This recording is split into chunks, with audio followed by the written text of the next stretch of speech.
آج کی نشست میں ہمیں یہ بتانا ہے، کچھ لوگوں نے بتایا کہ یہ جی شاعری کی جو کتابیں ہوتی ہیں اس کے اوپر لفظ دیوان کیوں لکھا ہوا ہوتا ہے، اور اس دیوان سے کیا مراد ہے، ہم وہ بھی بتاتے ہیں آپ کو۔ اور جس طرح یہ دیکھیں لکھا ہوا ہے دیوان فرید، یہ دیوان فرید لکھا ہوا ہے، اور یہ لکھا ہوا ہے دیوان فرید۔ اس طرح تمام شاعروں کے دیوان ملتے ہیں، اس پر ہم بعد میں بات کریں گے۔ لیکن لفظ دیوان پر آ جائیں کہ یہ لفظ کس طرح سے کہاں سے چلا، اس نے کیا کیا شکلیں اختیار کی، اس کے معنی کس طرح تبدیل ہوئے، اس کا مفہوم کس طرح تبدیل ہوا، اور آج جا کے یہ کہاں بن گیا ہے، لفظ کیا سے کیا بن گیا ہے۔ تو اس طریقے سے ہم دیکھتے ہیں کہ دیوان تو ہے، پہلے یہ بنایا گیا تھا ایک برآمدہ ٹائپ جو جگہ تھی، جس میں بادشاہ جہاں اندر بیٹھ جاتا تھا اور باہر اس کے کچھ لوگ بیٹھے تھے، پروٹوکول والے جو ہوتے تھے، جو وہاں پر ایک برآمدہ جو تھا اس کو دیوان کہا جاتا تھا۔ تو پھر وہاں پر ایک کرسی میز رکھ دی گئی، تو پھر اس کو جو کرسی میز رکھ دی گئی اس کو دیوان کہنا شروع کر دیا، پھر جو کرسی میز پر بیٹھا ہوتا تھا پھر اس کو دیوان کہنا شروع کر دیا گا لوگوں نے۔ اور پھر اسی طریقے سے دیوان سے مراد سکھوں کا جو دربار ہوتا ہے اس کو بھی دربار ہوتے کرتے ہیں، جو اس کو بھی دیوان کہتے ہیں۔ اور پھر اس طریقے سے ہم دیکھتے ہیں کہ دیوان سے مقصد ایک عہدہ بھی ہے، ایک کرسی بھی ہے، اور ایک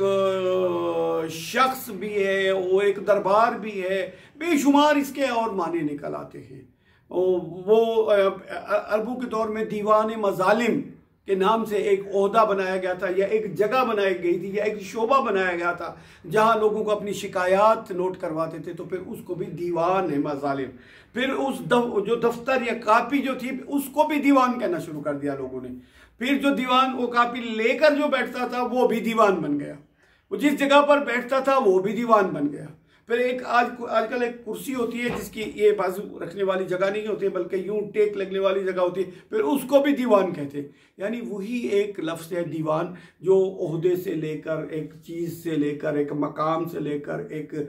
کاپی سے لے کر، وہ لفظ دیوان ہی ہے جو شروع سے آخر تک آتا ہے۔ اور دیوان کہتے ہیں خواجہ فرید اللہ رحمت کا۔ اگر یہ دیوان یہ شاعری ہے، جس طرح ہم تو اس کے ارد گرد بات کریں گے نا، جس طرح اس میں 271 قافیہ ہیں، اگر یہ ویسے ہی جمع کر دی جائے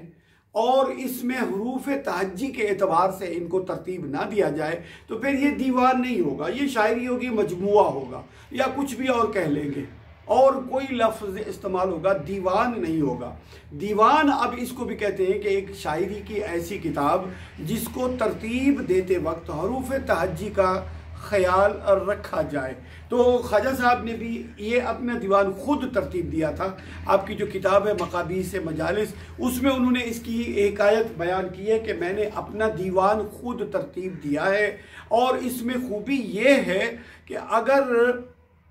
لاکھوں کافیاں بھی ہوں تو ہر کافی جو ہے وہ اپنی جگہ اور اپنے مقام پر رہے گی، کوئی کافی دوسری کافی کی جگہ نہیں لے سکتی۔ تو اس طریقے سے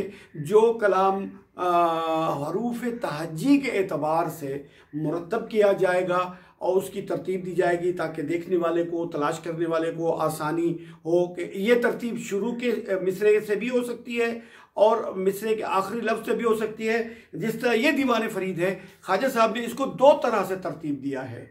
کہ جو لفظ پہلا لفظ ہے، مثال کے طور پہ اج کا لفظ ہے تو یہ الف اور جیم ہے، تو اس کے آگے یہ نہیں ہو سکتا کہ پھر اس میں آک پہلے لگا دیں، نہیں، ایسا نہیں ہوگا۔ تو پھر اس کے آخر میں بھی انہوں نے قافیے کا التزام کیا ہے۔ تو اس طرح طے ہوتا ہے کہ دیوان کے اتنے سارے معنی ہیں، لیکن ایک معنی یہ بھی ہے کہ ایک ایسی کتاب جس میں شاعر کے کلام کو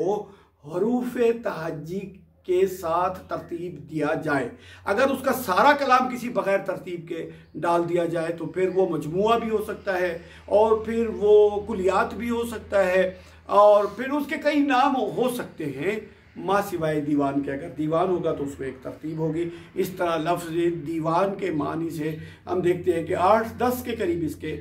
معنی ملتے ہیں ہمیں، جسے دیوان کہا جاتا ہے۔